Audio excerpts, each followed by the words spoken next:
Bismillahirrahmanirrahim. Assalamualaikum warahmatullahi ta'ala wabarakatuh. Alhamdulillahi rabbil alamin. Wa sallallahu ala sayyidina Muhammadin wa ala alihi wa sahbihi wasallam. Amma ba'du. Riuh rendah perpolitikan yang berkaitan dengan Pak Jokowi ini sepertinya tidak akan usai dalam waktu dekat. Saat suatu pohon besar rantingnya itu sudah mulai berjatuhan, itu menunjukkan bahwa ranting yang lain tinggal menunggu. Ini bukan sedang dalam masa perkembangan politik Pak Jokowi, bukan. Ini sedang dalam masa keruntuhan. Dan sekali lagi kita katakan, bagi kita yang melihat dari luar, yang tidak memiliki kepentingan politik apapun, melihat satu perkara itu memang murni hanya ingin kebaikan bagi negara ini adalah sebuah entertainment yang menyenangkan beberapa hari ini. Dan tidak aneh tatkala kita melihat banyak termul yang sakit hati. Jadi saya mau mengingatkan kepada termul, kalau ada yang menonton video ini, junjungan kalian semua, Pak Jokowi itu orang yang tidak memiliki loyalitas sama sekali. Dia itu tidak memiliki kesetiaan, dia tidak memiliki perhatian kecuali kepada dirinya sendiri dan kepada keluarganya. Itu yang kita saksikan. Jadi dari beberapa pilihan politiknya Pak Jokowi itu, dia tidak menghiraukan bangsa, dia tidak menghiraukan negara, dia tidak menghiraukan bahkan mungkin tetangganya sendiri. Mungkin ya, kalau itu sudah terlalu jauh mungkin saya menghukumi ya. Tapi dari apa yang dilihat, dia itu hanya memikirkan diri sendiri dan keluarganya. Jadi bersiap-siaplah kalau Anda memakai nurani di dalam berpolitik dengan Jokowi, siap-siap kecewa begitu. Nah, ini kita akan melihat sekarang Azwan yang masih tetap setia meskipun projonya itu sudah berbelot begitu. Nah, kemarin Azwan ini hadir di Kongres ya, dalam tanda petik itu ya, Kongresnya Projo yang sampai saat ini kan masih misteri. Projo ini apa? Dan Projo ini tidak mau membuat partai politiknya sendiri. Nah, yang mana sudah kita ketahui bersama bahwa Pak Budi Ari itu santer dikabarkan terkait dengan judi online. Nah, ini menarik ya, dari apa-apa yang kita lihat bakal kemana nanti Projo dan Termul ini membalikan badan begitu. Ini kita akan saksikan sekarang. Kalau kemarin kita sudah melihat Pak Krestantio itu ya dengan sangat terbuka di hadapan umum mengungkapkan perasaannya sampai marah-marah, dan itu tidak terbendung saya rasa, dan itu wajar saya rasa. Sekarang kita lihat Azwan nih. Jadi kalau kita melihat ya isi internet 1 minggu ke belakang saja, atau jangan 1 minggu lah, 4 hari ke belakang, atau bahkan mungkin 3 hari ke belakang, isu ini tidak ada. Ya, kita akan melihat mereka itu solid dalam apa? Solid dalam membabat habis Roy Suryo dan kawan-kawan, solid dalam membela Pak Jokowi di dalam permasalahan Wush. Tapi sekarang ya ini sudah agak berbalik nih. Riuh rendahnya media sosial akan menarik ke depannya. Kita saksikan dulu sekarang Azwan ini. Pak Andi, mungkin bisa dirangkum acara 2 hari ini untuk teman-teman Projo sendiri seperti apa sih Pak? Jadi saya diundang oleh teman-teman Projo untuk hadir dalam acara kongres mereka tanggal 1 dan 2 November itu, dan kami sangat mengapresiasi sebagai rekan-rekan kami di dalam relawannya Pak Jokowi yang 2015, 2019 dan relawan Prabowo Gibran 2024. Kami sesama relawan untuk mengapresiasi itu. 11 tahun ya setia tuh di dalam Pak Jokowi. Mungkin memakai logonya muka Jokowi itu 11 tahun. Dalam rangka itu lahirlah kembali terpilih Pak Budi Ari ya sebagai ketua umum Projo selanjutnya. Jadi yang ketiga ini Budi Ari, dia sudah 3 periode beliau itu sebagai ketua umum Projo itu, dan itu telah selesai tadi. Sebentar, ini seperti yang agak kecewa Azwan ini ya, sudah 3 periode. Dalam pengertian biasanya di dalam sistem demokrasi 2 periode itu sudah cukup, ini 3 periode, menunjukkan memang kekuatan Budi Ari, kita harus mengakui begitu ya. Kita tidak berpolitik praktis, tapi kita harus mengakui Budi Ari ini berarti punya kekuatan tuh. Kalau di dalam organisasinya sendiri yaitu Projo, dia sampai 3 kali terpilih. Mau apa? Sekitar jam 3 tadi selesai acara pemilihan dan pemilihan dan juga pembentukan formatur dari Projo itu. Jadi jelas kami yang mendukung lah kalau Projo itu ya mengedepankan dengan namanya setia di garis rakyat itu tagline mereka. Nah itu setia di garis rakyat entah dari dulu atau baru sekarang, karena memang harusnya setia di garis Jokowi itu seharusnya, tapi karena memang melihat petanya sudah lain, mungkin tagline-nya berubah lagi. Tokoh besar siapa aja Pak mungkin yang dari kemarin hadir? Ya, kalau kita lihat kemarin masih Pak Jokowi hadir, tapi beliau ternyata dilarang oleh daftar beliau untuk hadiri perumahan besar atau meninggalkan kota Solo gitu ya, dengan perumahan besar itu karena belum pulih 100%, maka beliau mengirimkan video testimoni. Menurut saya sih itu nggak satu masalah. Dan testimoninya itu, video testimoninya yang ditampilkan itu sangat pendek sekali ya. Anda bisa percaya atau tidak dengan masalah ini. Cuman kalau memang betul sampai tidak boleh meninggalkan Solo, mobilnya Pak Jokowi itu mewah lah ya. Entah penyakit apa yang sampai nggak boleh keluar kota seperti itu, saya tidak tahu kalau memang betul begitu. Cuman sepertinya dilihat dari gesturnya Projo, bukan itu alasannya. Yang penting organisasinya itu berjalan dengan baik, terpilih lagi ya ketua umumnya ya, sehingga itu bisa membantu masyarakat, membantu pemerintah ke depan. Oke, ini teman-teman Projo sendiri masih solid Pak sampai saat ini gimana? Saya lihat ya Projo itu solid, semua relawannya Pak Jokowi itu solid semua, gitu. Dan justru itu ditakuti oleh mereka itu gitu. Karena lucu juga memang sih ya kalau tidak menjabat kok masih ini gitu loh dengan Pak Jokowi. Sebentar ya, kalau misalkan 3 hari kemarin kita lihat solid itu betul ada, sekarang udah lain ceritanya. Nah ini jadi Azwan ini mungkin ya, saya belum nonton video ini secara utuh juga, mungkin Azwan ini di dalam video ini ingin mencoba jawaban yang lebih diplomatis, tetapi kenyataannya tidak demikian. Jadi berusahalah kita itulah ya, jangan denial terhadap kenyataan. Kenyataannya sudah tidak solid begitu. Katakan saja demikian apa adanya seharusnya. Jadi jawaban-jawaban diplomatis itu hanya akan melatih kamu tidak bisa menerima kenyataan. Orang seperti itu punya penyakit namanya delusional. Pada akhirnya nanti perkara-perkara yang lain pun tidak akan bisa melihat. Sudah jelas Jokowi itu banyak permasalahannya, dikatakan tidak ada masalah. Sudah jelas Wush itu banyak kerugiannya, dikatakan tidak ada kerugian. Janganlah seperti itu ya, supaya kita bisa memperbaiki begitu. Apapun itu, ini cara berpikir secara utuh. Apapun itu, mau itu dalam permasalahannya Projo, supaya kamu bisa realistis melihat kenyataan itu bagaimana. Atau itu di dalam masalah bernegara, atau itu pas di dalam masalah beragama sekalipun. Realistis kita itu. Tapi itu sesuatu hal yang buat kami itu hal yang biasa saja. Karena berapa? Karena interaksi Pak Jokowi dan relawan dengan masyarakat itu sangat intens gitu loh. Beliau ini pendengar yang baik, keluh kesah dan sebagainya. Dan teman-teman itu merasa dihargai oleh Pak Jokowi. Nggak ada jarak bahwa dia presiden dengan rakyatnya. Ya, itu yang menarik sebetulnya. Sehingga bonding banget gitu. Walaupun beliau tidak menjadi presiden nanti. Kalau untuk Pak Andi sendiri secara personal apa sih alasannya nih masih setia sekali menjadi pendukung Pak Jokowi? Nah sebentar tuh, jangan dulu kemana-mana ya, ini bagus nih. Saya bakal agak sering nyebut jangan kemana-mana supaya stay tune di channel ya. Nah Ira, jadi saya ini sejak 2012 ya sebagai pendukung Pak Jokowi sampai 2025 ini sampai saat ini baru sudah 13 tahun. Dan saya selalu dibilang macam lah, ya kan, dibilang komisaris lah, di bidang A lah, dibilang B lah, dan saya dibilang goblok pun juga banyak kayak gitu. Tapi saya sejak 12 sampai 2025 belum pernah jadi sekomisaris ya, dari catatan untuk itu. Saya harus mengungkapkan itu. Karena ini selalu mengatakan bahwa Adi Azwan itu hanya mencari jabatan semata dan sebagainya.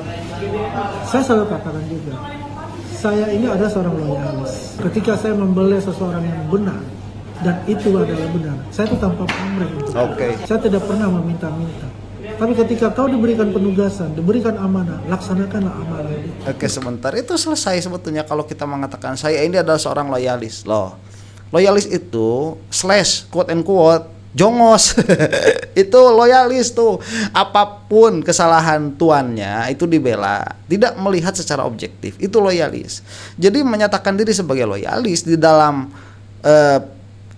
konstelasi politik itu tidak bagus ya, tidak baik begitu. Ya, berarti tidak ada sikap negarawan.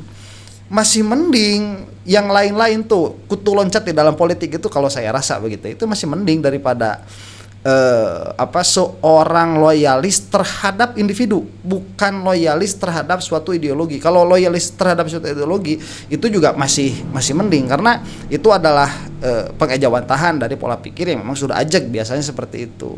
Jadi 13 tahun membela Jokowi, apapun yang dilakukan Jokowi pasti benar, dan saya rasa memang yang seperti itu juga banyak. Tidak bagus untuk perkembangan perpolitikan di Indonesia. Makanya banyak sekali politikus yang menginginkan supaya relawan-relawan Jokowi ini dibubarkan, karena memang sudah tidak sehat begitu. Dari iklim politik pun ini sudah tidak sehat. Itu yang paling penting. Bukan kamu harus meminta-minta. Karena saya diajarkan oleh keluarga saya seperti itu. Ya. Keluarga saya juga di pemerintahan banyak, di TNI tidak ada. Ya, tapi saya tidak pernah mengatakan bahwasanya kamu harus menghamba-hamba seperti itu. Jangan. Ya itu menghamba-hamba ya, kamu itu menghamba sama Pak Jokowi 13 tahun itu menyebut sebagai loyalis. Jadi kalau mau mengatakan seperti aparatur negara ya itu wajar. Saya tidak mengatakan ini dalam perspektif agama begitu ya. Saya melihat ini dalam perspektif bernegara saja. Jadi loyal terhadap negara ya itu wajar. Itu kewajiban sebagai seorang warga negara ya, yang diatur oleh bukan diatur. Itu yang diatur oleh undang-undang begitu. Itu loyal terhadap negara ya ada. Cuman kalau loyal terhadap individu kemudian sampai mencapakan negara ya apa? Ketika kau diberi penugasan, lakukan penugasan itu dengan aman. Nah, seperti itu. Makanya yang sampai sekarang Andi Azwan belum dikasih itu ya, penugasan amanah itu sampai sekarang belum dikasih. Mungkin masih berharap. Saya tidak tahu ya. Nah, banyak sekali fitnah sama saya, apalagi dengan Rismon itu kan. Ada bilang Andi Azwan terkena TPPU. Ini kan ini manusia, mohon maaf ya, itu manusia sampah buat saya. Selalu memancing fitnah, selalu membuat fitnah dan memancing orang-orang yang baik itu untuk difitnah oleh mereka. Oke, masalah Pak Rismon yang dibicarakan ini saya tidak tahu ya, substansi permasalahannya apa saya tidak tahu. Kalau penyakit namanya itu mitomania. Nah ini Rismon dan kawan-kawan ini kena penyakit mitomania karena senang untuk menyebarkan kebencian, senang untuk menyebarkan fitnah. Dengan harapan masyarakat itu bisa diadu domba oleh mereka. Itulah ketika mereka itu. Nah ini tidak benar ya, apa yang dilakukan oleh Roy Suryo dan kawan-kawan itu, saya tidak mengatakan murni ya, itu mayoritasnya adalah data dan fakta yang mana nanti diolah oleh mereka. Nah pengolahan data dan fakta itu ya kadang-kadang tepat, kadang-kadang tidak ya. Jadi yang penting bagi kita dari apa yang dikeluarkan oleh RRT itu datanya ya, bukan pengolahan datanya. Pengolahan datanya ya kita bisa membaca masing-masing. Cuman kalau memang kita itu melihat data yang dikeluarkan oleh Roy Suryo dan kawan-kawan, kita melihat di dalam ijazah Jokowi misalkan dan Gibran itu amat sangat banyak sekali permasalahannya. Terusin ya.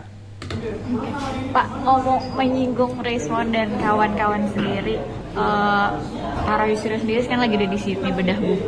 Kenapa? Sedang bedah buku di Oke, di Sydney ya. Gimana Pak tanggapannya bedah bukunya? Iya, kalau saya kan simpel, dia jualan buku di Indonesia nggak laku, ya kan? Sekarang pertanyaan saya, siapa yang mau beli buku dia? Universitas kagak ada yang mau beli buku dia. Karena buku dia itu buku sampah, semua dibuatnya pakai AI, ya. Terus kedua, sebentar, saya ini ada bukunya Jokowi's White Paper itu ada. Kemarin ada yang mengirimkan kepada saya tuh dari salah satu subscriber. Cuman belum saya buka, belum saya baca memang. Nah, yang mau saya membuka atau kita buka sedikit-sedikit yang membedah buku itu, silahkan komentar di bawah. Akan kita buka insya Allah kalau ada yang mau ya. Kalau banyak yang maunya, kalau enggak masih banyak isu yang lain. Cuman sekali lagi datanya itu yang minimalnya terpampang di media sosial itu sudah terlalu banyak begitu. Sudah amat sangat banyak sekali. Studi komparatifnya tidak ada. Metodologinya juga tidak jelas semua. Ya kan? Siapa mau baca untuk itu? Studi apa mau dibaca? Karena sumber primernya itu tidak ada. Jadi ya jualan di sana ya mungkin ada komunitas ya yang selama ini dia di backup gitu kan lumayan. Dapat pertama tiket gratis. Sebentar, kalau misalkan secara metodologi, saya kira ya beberapa metodologinya itu sudah dipaparkan di beberapa televisi nasional itu. Kalau permasalahan data primer, ya data primer apa yang dikeluarkan data primer semua kok. Ini bukan yang dikeluarkan oleh siapa namanya RRT ini, itu bukan karya ilmiah dalam pengertian mengeluarkan suatu teori yang betul-betul ilmiah. Ini permasalahannya simpel kok begitu. Apa? Palsunya ijazah Jokowi, itu permasalahannya. Kemudian apa yang dikatakan mau sumber primer dari situ apa? Sumber primernya itu apa? Ya sumber primernya sudah didapatkan sekarang itu seperti ijazah dari KPU, kemudian yang ada apa namanya itu bukan screenshot, hasil scanning yang ada di internet mengenai ijazahnya Jokowi itu ada. Kemudian wawancara dengan beberapa orang yang memang mengaku kenal dengan Pak Jokowi, itu sudah sumber primer. Ya, mau apa sumber primernya di situ? Nginep gratis kan gitu, pulang bawa duit. Sebentar nih apa nih? Tadi selama ini dia di backup gitu kan lumayan. Dapat pertama tiket gratis, nginep gratis kan gitu, pulang bawa duit. Ini sepertinya Azwan itu tidak melihat permasalahan ijazah ini adalah sesuatu yang urgent ya. Jadi pola pikirnya itu pola pikir penglihatannya kepada RRT itu dia hanya gerombolan saja yang hidup dari satu wacana tertentu begitu ya. Dikatakan pseudoscience begitu. Saya rasa tidak seperti itu. Makanya bisa sampai mengguncang ya masyarakat Indonesia. Kenapa? Karena data yang dikeluarkannya valid. Kalau datanya nggak valid, kita juga akan malas ngomonginnya begitu. Ya. Dan harus diingat, misalkan seperti Gibran itu permasalahannya kan bukan ijazah palsu, nggak diada-adakan. Kalau misalkan memang mengeluarkan, Pak Roy Suryo itu mengeluarkan narasi begitu ya, ijazah Gibran palsu. Saya nggak kebeli begitu dengan narasi itu. Saya nggak kebeli. Kenapa? Karena nggak palsu, nggak bakalan palsu ijazahnya Gibran. Permasalahannya bukan di dalam palsunya, permasalahannya itu di dalam cukup atau tidak menjadi syarat mengajukan diri sebagai seorang wakil presiden. Di situ permasalahannya. Dira, itu buku itu kayak undercover aja. Dia nih mendapatkan dukungan dana besar. Cuma belaga-belaga itu, miskin, belaga-belaga, wah gue jualan. Enggak. Modusnya banyak bisa dipakai. Ya katakan gue jualan buku ya tinggal kasih yang faktur. Ada yang mau beli misalnya 100.000 pieces, misalnya 50.000 pieces. Oh ini laku gitu. Ya gampang aja. Itulah modus pencacian kan bisa dari sana. Nah sebentar, tapi kan yang lain tidak berkata seperti itu. Yang lain mengatakan dari Termul juga loh. RRT ini memang betul-betul jualan buku. Ya, bukan itu sebagai money laundering lah, katakan ada dana besar kemudian dipakai faktur-faktur untuk mencetak buku dan lain sebagainya. Itu satu soal ya. Kemudian soal yang lain, kalaupun iya memang itu terjadi, ini ada backingan dana besar karena lihat ya, kita melihat dulu penulisan buku secara umum nih, penelitian secara umum. Kenapa di Indonesia ini tidak berkembang? Karena tidak ada donor. Penelitian itu butuh donor. Orang-orang cerdas itu susah cari duit ya, karena terlalu banyak etika dalam diri mereka itu. Orang-orang yang cerdas ini secara umum ya, saya tidak mengatakan dulu RRT. Nah di dalam kasusnya RRT, so what kalau memang mereka itu butuh donor untuk mengeluarkan sebuah karya. Dalam hal ini memang receh sih permasalahannya, yaitu ijazahnya Jokowi. Itu dilihat dari segi penelitian receh, tetapi dilihat dari segi dampaknya terhadap negara Indonesia ini besar begitu. Dan kalau kemudian di belakangnya ada donor, so what? Ya, ini permasalahan yang bisa masuk ke dalam ranah politik besar sekali. Tidak menjadi masalah karena yang dilihat dari kita itu hasil, substansi permasalahannya. Itu yang kita lihat. Jadi tidak perlu digiring ke sana kemari dalam pengertian kalau ada donornya kemudian ini menjadi salah gitu. Enggak. Ya kalau saya bikin penelitian misalkan mengenai daun cincau, penyakit apa saja yang bisa disembuhkan oleh daun cincau secara adat begitu ya. Kemudian saya melakukan penelitian. Di sananya ada donor PDIP misalkan atau di sana ada donor Demokrat. So what? Gak jadi permasalahan. Ya selama penelitiannya valid. Jadi jangan dibawa kemana-mana lah itu ya. Aja invoice-nya doang, bukunya nggak perlu dicetak. Jadi ada banyak modus di balik penjualan buku ini juga ya. Saya kan ada banyak modus untuk melakukan itu gitu. Tapi kan kalau di kita aja di universitas ya, apakah ada melakukan hal bedah buku itu dan laku jual buku? Nggak. Siapa yang mau beli dengan harganya 500.000 gitu? Nggak ada. Kalau buku sampah, simpel aja. Ya, saya nggak tahu juga harganya berapa yang dipatok oleh Pak Roy Suryo, cuman bukunya ada di rumah. Ya, ada yang ngiriman kemarin itu.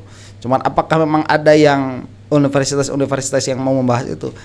Ya, karena memang receh permasalahannya. Saya nggak tahu juga apakah memang ada universitas yang mau atau tidak, karena memang receh. Kualitas buku, kalaupun memang misalkan ya kualitas bukunya saya kira tidak akan menarik, karena permasalahan menariknya bukan di situ. Ini permasalahan menariknya data-data yang dikeluarkan oleh RRT itu memang real, memang nyata begitu. Datanya memang nyata. Dan kalau misalkan data yang sedikit itu dicetak dengan buku yang setebal itu, ya saya juga belum tahu betul ya isi dalamannya itu seperti apa. Siapa yang mau baca? Ya nggak tahu juga gimana. Cuman secara dari luar memang kita juga pusing. Kenapa saya juga sampai sekarang belum membuka buku itu? Karena memang repot begitu. Ini datanya sebanyak apa sih sampai bisa mengeluarkan buku setebal itu. Kalau kita mau menilai bukunya per se, dia sebagai sebuah buku begitu. Bukan ini memuat data-data yang menunjukkan keganjilan ijazahnya Jokowi. Ya. Entah apa di dalamnya itu cuman ijazahnya doang atau memang ada juga di dalamnya hal-hal yang lain. Saya juga belum tahu. Jadi yang mau tahu mengenai isi buku Jokowi's White Paper itu silahkan komentar di bawah ya. Itu kan dia sekali dayung dua pulau terlampaui kan, dia melakukan itu gitu.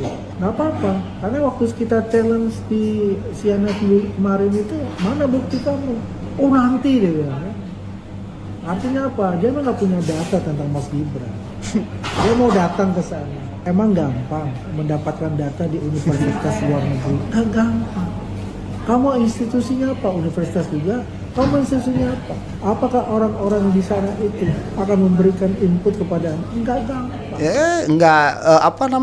Permasalahannya UTS Insearch sudah tidak ada, itu selesai. Kemudian banyak juga alumnus dari tahun yang sama ya, karena klaimnya Gibran itu 2004 sampai 2007 tuh. Itu saya ingat sekarang 2004 sampai 2007.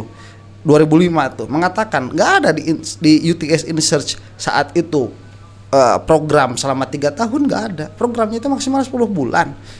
English level 1 sampai level 10 tiap bulannya ada ujian. Itu jelas kok permasalahannya. Itu tidak dianggap sebagai data. Data itu tidak dianggap sebagai sumber primer. Mereka itu tahu kok bagaimana caranya meneliti, mereka tahu.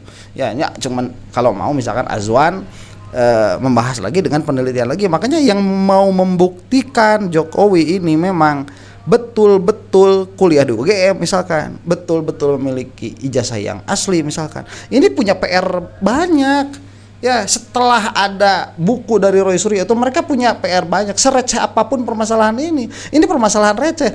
Kalau bukan Jokowi begitu ya, kalau bukan Jokowi nih yang pernah memimpin Indonesia 10 tahun, apa urgensinya meneliti ijazah seseorang itu? Nggak ada, tidak ada kepentingannya, tidak ada urgensinya kalau bukan si Jokowi. Tapi karena ini si Jokowi, permasalahannya jadi menarik begitu. Jadi menarik. Semenarik apa? Ya saya rasa semenarik orang punya interest terhadap permasalahan politik. Kalau tidak punya interest ke sana, tidak menarik sama sekali. Intinya balik-balik lagi, pesiar dan jualan buku. Kayak gitu. Coba deh buka kan. Dia punya kemarin gitu ya di YouTube-nya, dia buka buku papal, dia kuliah di sini. Come on. Ini goblok banget si Roy Suryo.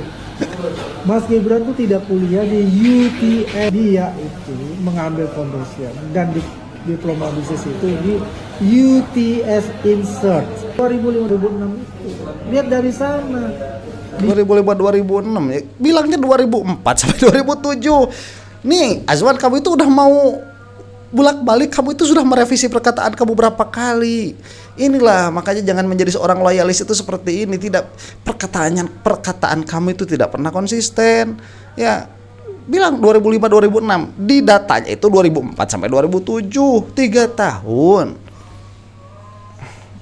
Mau bilang apa Azwan itu? UTS Insearch yang sekarang bernamanya UTS College. Nah itu delusional, itu hanya di dalam pikirnya Azwan saja. Kenyataannya gedungnya sudah tidak ada. Dan kalau memang Roy Suryo itu membuka begitu ya, mengatakan di situ fufu fafa, memang itu gayanya beliau gitu. Kayaknya Roy Suryo seperti itu. Oh, sudah selesai ya. Nah itu. Jadi ala kulli hal ya, dari apa yang bisa kita dapatkan dulu. Susah repot memang. Jadi kalau kita lihat Pak Abang Kristantio kemarin ya, beliau itu lebih realistis melihat permasalahan begitu. Ini ada kongres yang mana setelah selesai kongres Projo tidak diakui sebagai Pro Jokowi, kemudian logo Jokowi diganti. Itu juga merupakan sebuah kenyataan yang memang diterima berat oleh Pak Kristantio itu, dan mengatakan Budi Ari ini ingin merapat ke partainya presiden, itu juga merupakan sebuah kenyataan yang sulit diterima oleh mereka. Tetapi Azwan ini dia lebih memilih untuk denial ya, lebih memilih untuk denial, dan dia terus ada di dalam kalau kita katakan kegilaannya begitu ya, dalam pengertian kegilaannya itu apa pikiran yang ada di dalam pikirannya itu yang dia anggap itu adalah kenyataan, padahal itu hanyalah sebuah delusi yang hanya ada di pikiran yang bersangkutan ini, Azwan ini. Seperti tadi mengatakan in search 2005 sampai 2006, enggak, 2004 sampai 2007 itu pasalnya di situ. Kemudian UTS in search-nya udah nggak ada. Yang mana dikatakan sekarang itu jadi UTS College, sudah lain lagi permasalahannya itu ya.